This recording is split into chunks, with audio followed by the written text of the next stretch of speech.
बोली बोली आनंदवी मैया की जय।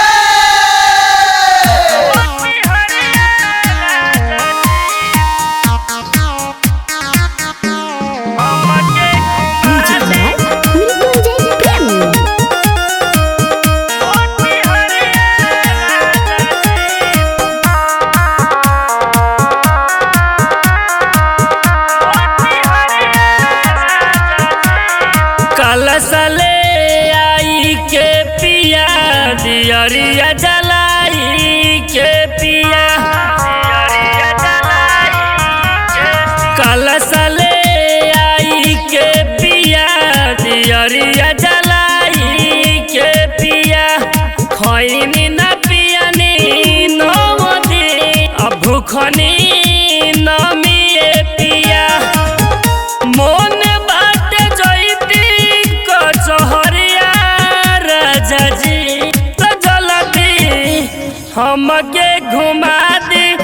मोती हरिया राजा जी जल्दी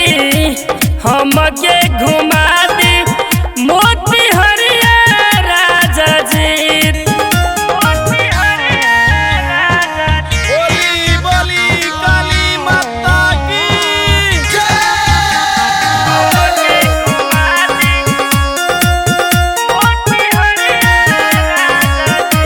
कि पेनी पियरी साड़ी आई गइले ए राजा राउर साली आई गइले कि पेनी पियरी साड़ी आई गइले ए राजा राउर साली आई गइले जोड़े जोड़े चढ़ावल जाई चुनरिया राजा जी तो जल्दी हमके घुमा दी मोती हरिया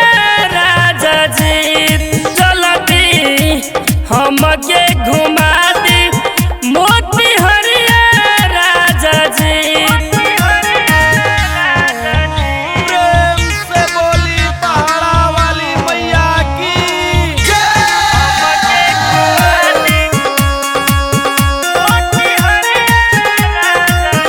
की होता बड़ी लेट राजा जी